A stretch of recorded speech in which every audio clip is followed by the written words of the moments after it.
Are you ready to give it in next week?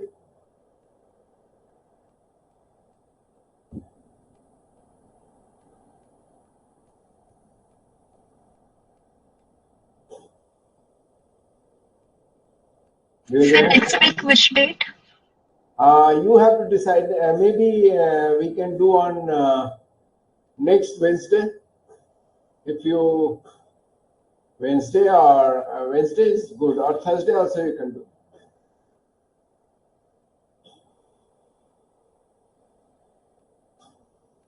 Thursday you can do, but you have to plan because MSc students are planning for their first internal, so you can also plan.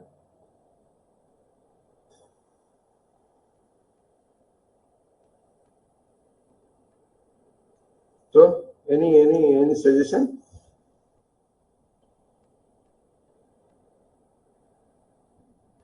Okay, I have a class tomorrow. I have it like after the holidays, after the puja holidays. Oh, you want to give it after puja? Okay, no problem. It's a puja. Actually, there's no puja holiday here. But anyway, I will give you some break from my behalf. We don't have puja holiday here. Okay, so only one day, that is Navami. We have a Ayush puja in Pondicherry. So that day they have a holiday. So what we will do that week? That week I won't take class. That's all. So I have a class for you on Thursday and Wednesday, right? So that week is okay. Let me see. The puja week is from 12, no?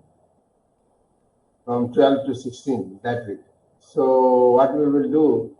You have class on 13th and you have class on 14th. Okay. So I will skip these two classes, 13 and 14. So you have a complete holiday that week. Okay. Yeah. So you are free almost that week. So you want to give it after that? No problem. For me, no problem. You decide your date. But MSc students want to give before that. No problem. So what we can do? Okay, I will teach you one new topic, that is biological networks. About biological networks. So we have already covered. Whatever.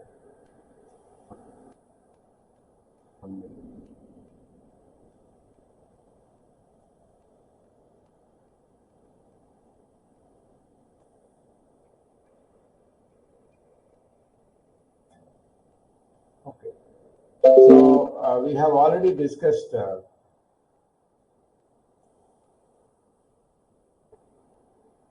Yeah. So we have already discussed about different types of networks like random network, scale-free networks. So we have already discussed our details about these models. Barabasi-Albert model, that is scale-free network. Erdos-Renyi model, that is a random network. And we have also discussed the properties of different types of networks. Now we will see how these concepts are fitting into the biological network and what is the utility of biological network. So okay, I think I'm getting one urgent call. So just wait 2 minutes.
Yeah, sorry for interruption.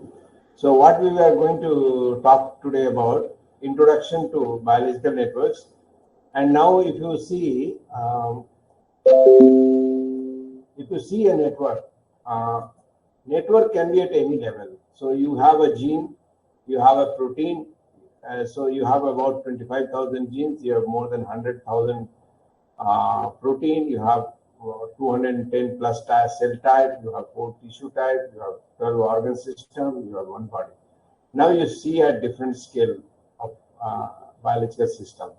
So you have a gene, you have a protein, you have a cell structure and function, you have a tissue structure and function, and you have an organ structure and function. So in order to understand that, if you start from genome to transcriptome to metabolome to proteome to proteins to metabolic pathways to signaling pathways to cell cycle to physiome, if you see whole physiology, then it will be a network concept. Okay, so you can explain up to the environment and population. You can apply this network concept to understand the biological processes or mechanistic basis of these processes. Now, if you see the cell as a complex system, cellular organization may have different levels like gene, proteins, metabolite, metabolic pathway, regulatory motif, functional modules, and also you have large scale organization. But this is universal. Almost structure is universal, and sometimes they are also organism specific. So organism specificity, it's in this direction you can see. So in the complex network, we have the links across the networks. Now, you know that Jacques Monod, 1968, he got the Nobel Prize, and he he just pointed out in his lecture, Nobel lecture, the importance of interaction in biological systems. So what he said that any phenomenon, any event, or for that matter, any knowledge, any transfer of information implies an interaction. So interaction is very important in a biological system, what he said that time. So now you can see, if you want to understand the transcriptional regulatory network in human, you can also see the interaction among virus and host network. You can see the interaction among metabolites in a metabolic network. You can see protein-protein interactions, and you can also see the disease network. Now, there are different types of biological networks, and if you see the different types of biological network, there's one called protein interaction network, where different proteins are interacting. You have gene regulatory network, where you have upregulation and downregulation of gene. You have metabolic network, when there is a connection between different enzyme across the metabolites. And you also have intercellular network, like neural network, and you have a disease network. So different diseases are connected. Now you see, none of these networks are the independent one. So they are also connected with other networks, and therefore you have different kinds of biological networks which are not only connected among themselves at the particular scale, but they are also connected with other networks. Now this is an example of a cell signaling pathway, and here you can see the nodes are protein, metabolites, lipids, second messenger, or peptides. So nodes can be anything. And then there is an interaction across the nodes that is in form of information flow, and that it can be activation, it can be inhibition, it can be a direct interaction, it can be a physical interaction like this. So this is an example of a gene regulation networks. So in developmental, BMP2 has a very important role, and then how it is regulating other genes in the networks. So this is a kind of transcriptional network involved in the embryonic development. So similarly, this is the network of developing beta cell, and this is the network of embryonic stem cell. Now, very interesting, if you see the metabolic networks, This is an example of glycolysis, and which is a typical example of metabolism. And you can find here that there are substrates and there are interaction reactions. Now you can treat each enzyme as a node or each substrate as a node. It's up to you what kind of network you want. If you want all substrate to be nodes, you can make them as a substrate, as a nodes. If you want all enzymes to be nodes, you can make them as an enzyme. And reactions, it can be directional or bidirectional, so in both ways it can go. And the bipartite graph reactions are not connected and the substrates are not connected. So if you make a bipartite graph where reactions will be one group and the substrate will be another group, in that case, they will not be connected among themselves. They will be connected with each other. And now you can see the example of a protein interaction network. This is a very highly connected component of human interactome based on 1307 proteins and 2444 interactions. So you can find here that there's a lot of, this is a membrane interacting protein, this is a survival signaling, this is a cell proliferation and death cancer, this is the regulation of transcription. So many things are involved in this protein interaction network. So how do we know that protein interact? There are different experimental methods for that. It may be a high throughput method or it may be a small scale method. The small scale methods are co-immunoprecipitation or surface plasmon resonance or NMR or Western blot. Whereas the high throughput methods are H2 hybrid assay, mass spectrometry, correlated mRNA expression in microarray data, and all other genetic interactions. This is the example of H2 hybrid system where you have a transcription factor which is having binding domain as well as activation domain. So you can separate these two, binding domain and activation domain, and binding domain can bind to protein 1 and activation domain can bind to protein 2. Now if protein 1 and protein 2 interact, then what will happen? The binding domain and activation domain both will come together in the promoter and the bind to the promoter region, and they will help in the expression of the reporter gene in form of mRNA. So once you have mRNA expression, you will be able to know that yes, these two proteins are interacting. So based on that, PPI networks have been developed by H2 hybrid screens and based on different levels of confidence. And you can see here this diagram is a human protein-protein interaction network. And this red Y2H screen. This red colored one is the defined by the H2 hybrid screen, and out of that 78% are verified by the co-immunoprecipitation.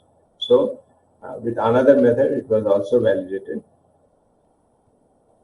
So what is the utility of studying the structure of a biological network? Why do we study the networks in biology?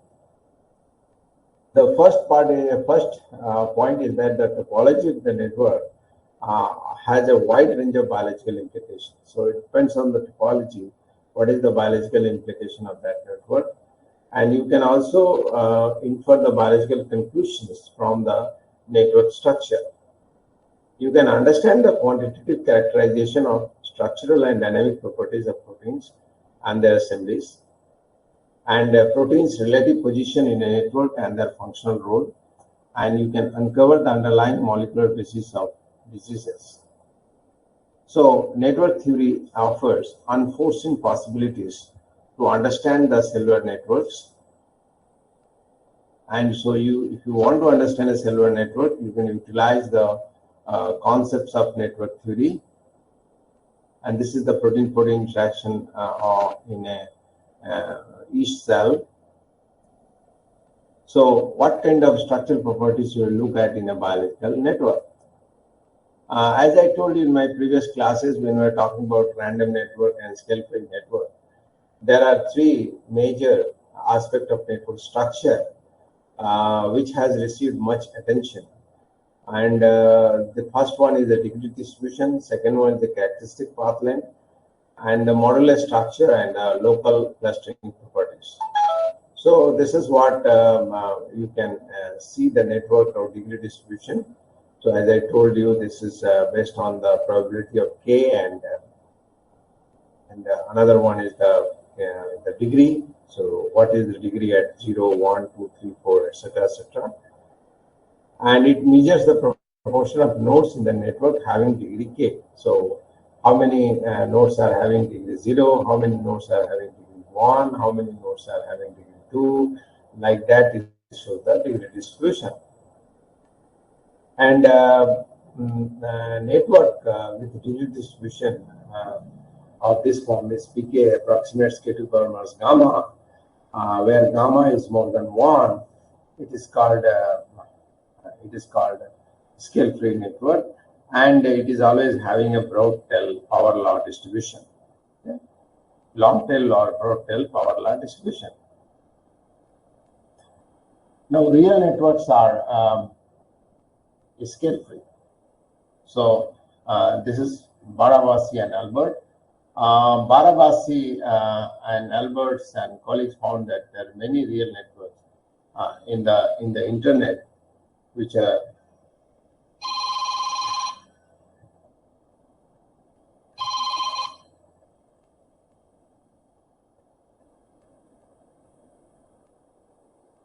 scale-free. This means that connectivity distribution of nodes fits the power law. So Barabasi, Alberts and colleagues found that there are many real networks, including internet and World Wide Web. Those are scale-free. Now Barabasi group analyzed databases of metabolic networks in lower organisms, and the protein-protein interaction map of the each proteome inferred from high throughput each to hybrid screen, all shown to have a scale-free connectivity distribution. So K, and this is the PK, this is the y-axis, this is the x-axis, and this is the straight line what they're showing. And if you see the large-scale organization of metabolic network, you have this diagram. You remember I shown you in archaea, bacteria, and eukaryotes. You can see that this power law distribution is same in archaea, bacteria, and eukaryotes. So organisms with all three domains of life, they are scale-free. Now, if you see the yeast regulatory network, you have in yeast regulatory network, you have a regulated gene and regulated proteins.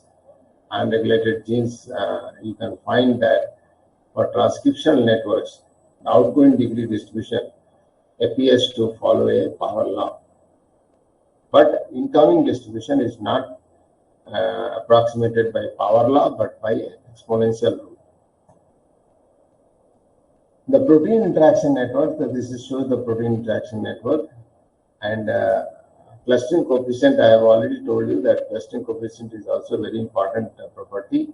When a particular node, for example, this red node, all the connecting nodes are connected with each other one way. Hello.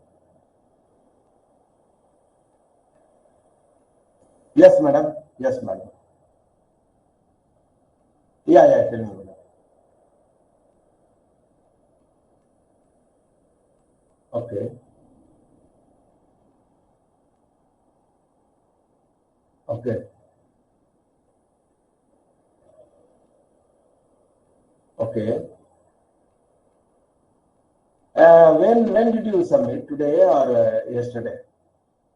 No, madam. Your thing is done. I think yesterday itself it is signed. You just call them.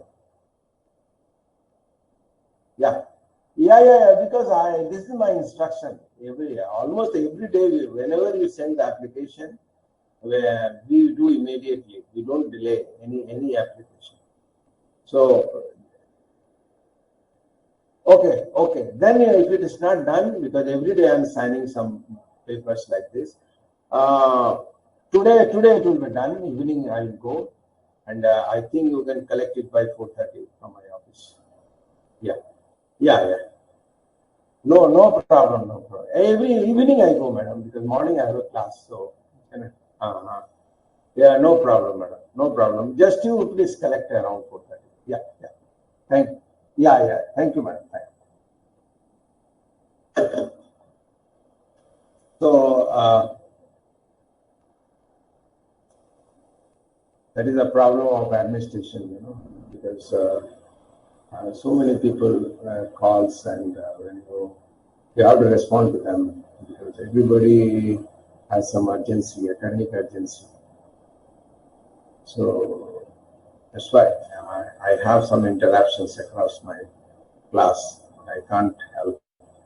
So what happened? It's a clustering coefficient. So now we have C1, and another one is.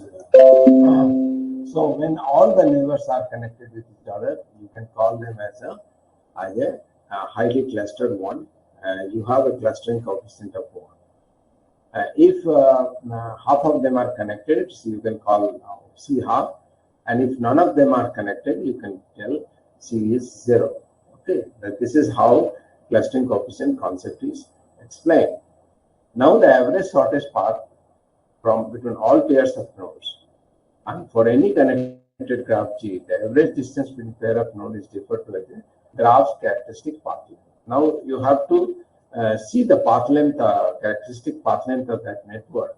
So for that, what you can do, you can compute the average path length. There is one way of learning the things, whether how fast the communication is between the network.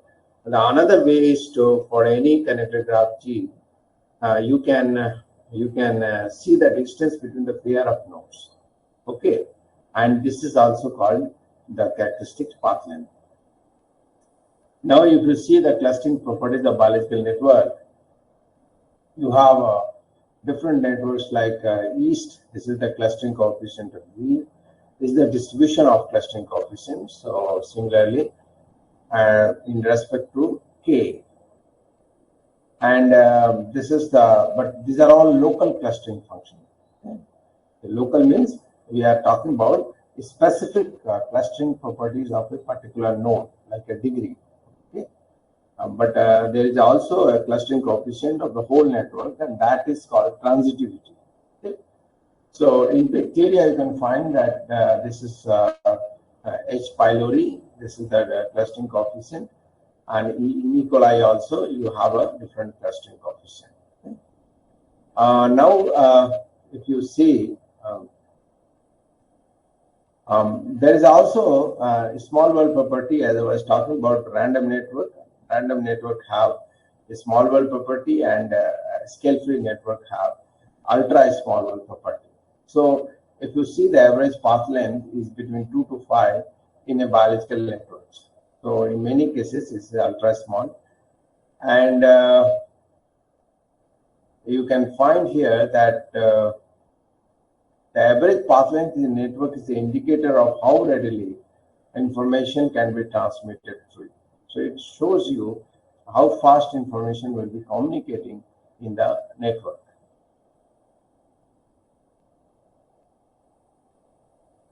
Now, hops are very important in biological networks. So one of the advantages of a scale-free network is that they are robust to random attack, since most such attack would delete lowly connected nodes. So what will happen if you have more hops in a network?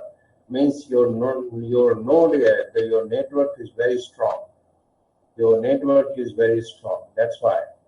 Okay, so you have to keep a very strong network, and that if some nodes which are lowly connected, if that deleted also from the network, it will not affect the overall robustness of the network. This robustness means the network will continue to function even if some parts of the network are removed.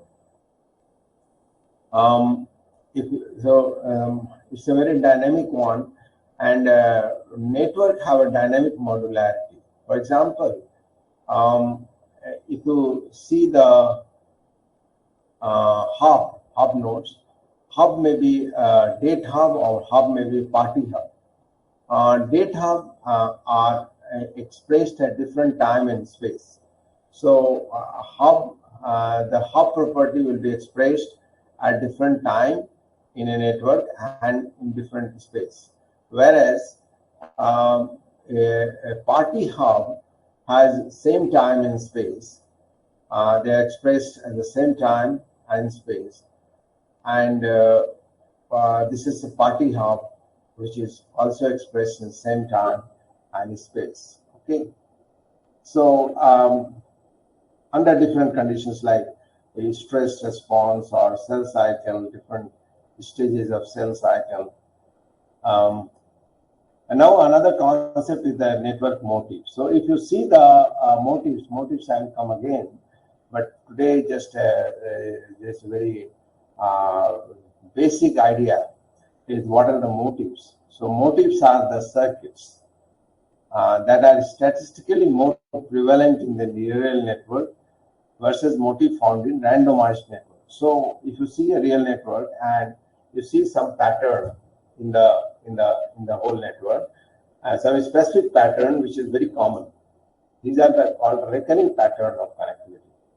And if these patterns are very common one, and if you randomize the network, if you make the connection in a random way, you will find that this kind of circuits are more prevalent in a network.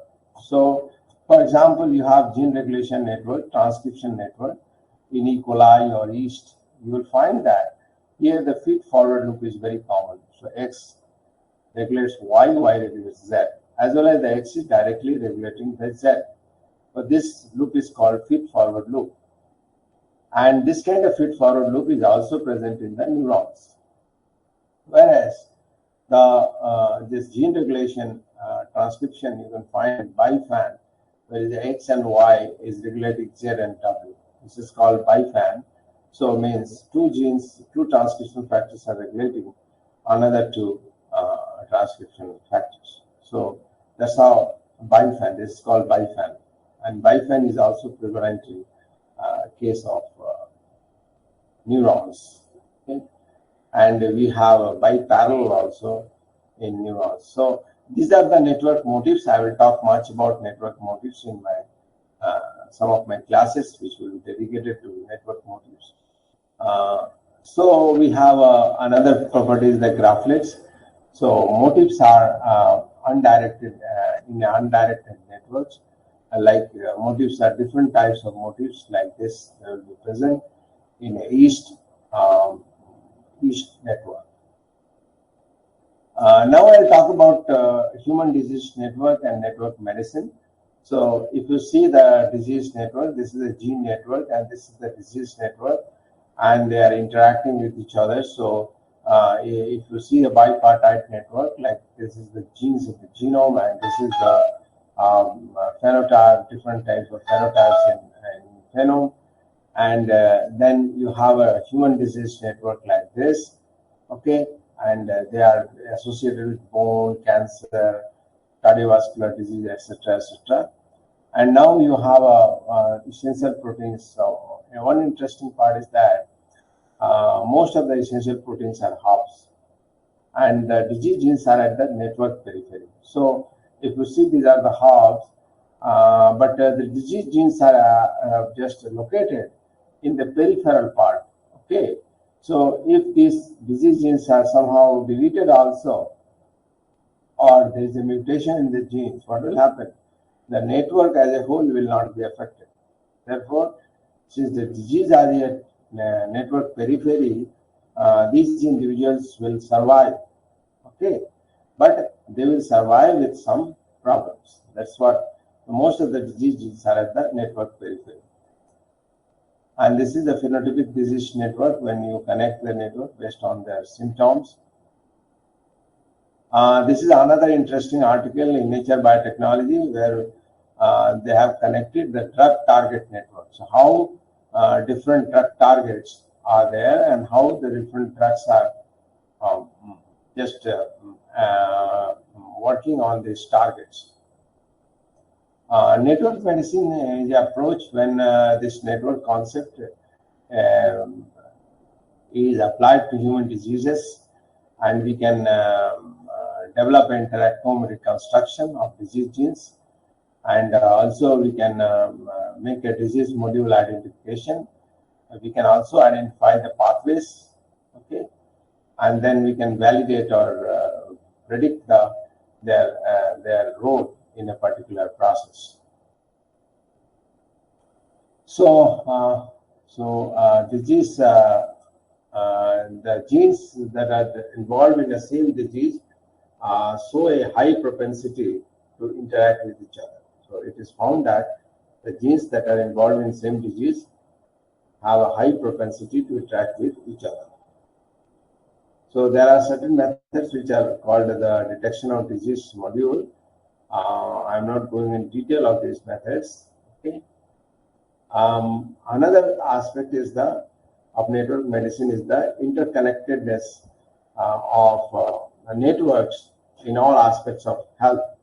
So you can have a diseasome, you can have physiome, you can have organ network, you can have cell network, you have genome, you have proteome, you have metabolome, and how these different scale are connected with each other, that also is a major challenge to understand.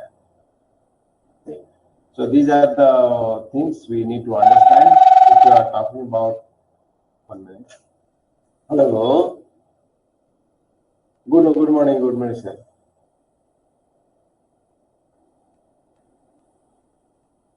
I'll come. Evening, I'm coming. Okay. I'll come. So after 3:30. Okay. Yeah, sure. Thank you.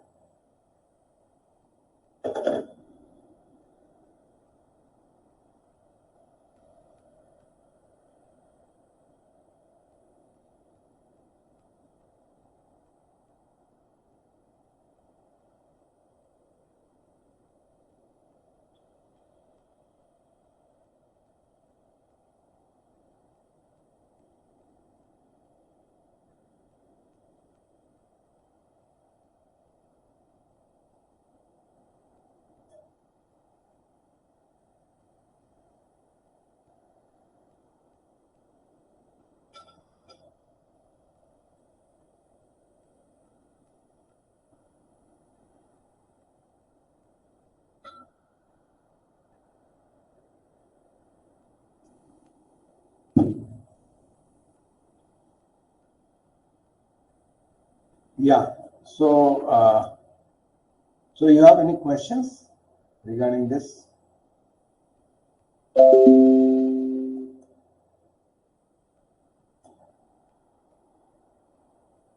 Yeah. If you have any questions, you can ask.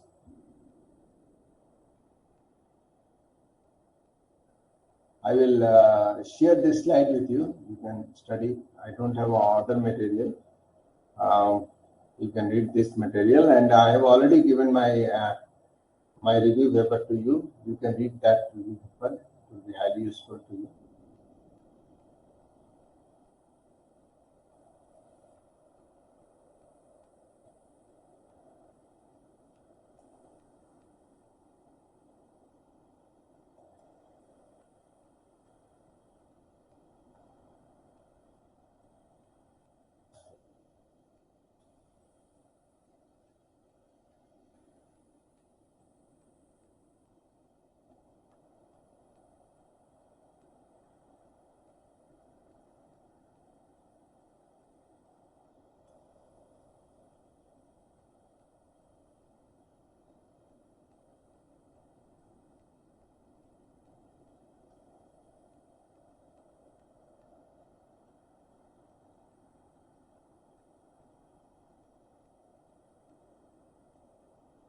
Okay, I have shared the material with you.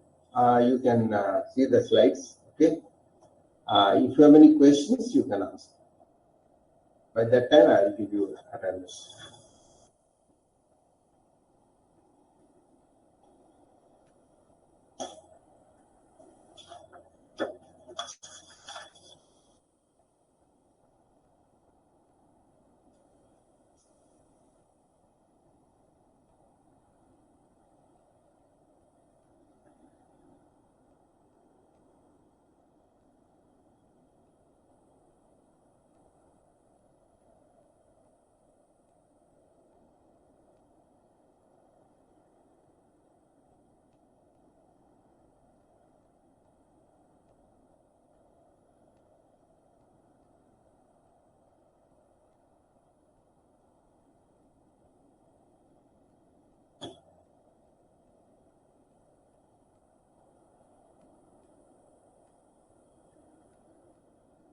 Okay, Hema is absent.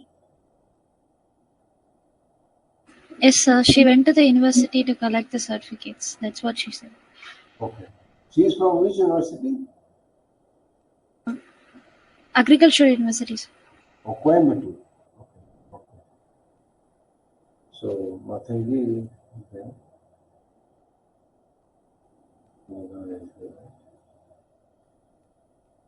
Yes.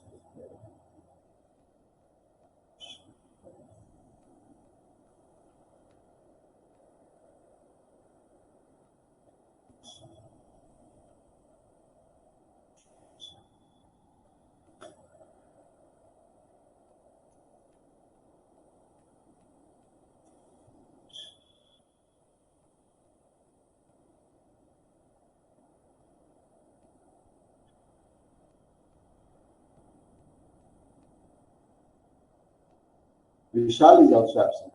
Vishal is the end. Okay. Sir, I am present, sir. Yeah. Only Hema is absent. Fine. All are present. Okay. So, just go through the materials which I have shared with you. So we'll meet again in the next class tomorrow. Tomorrow we have class.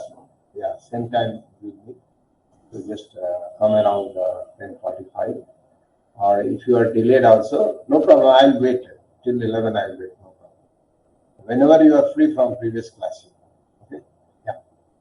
Okay. So thank you. Thank you, sir. Thank you, Thank you, sir. sir. Thank you, sir.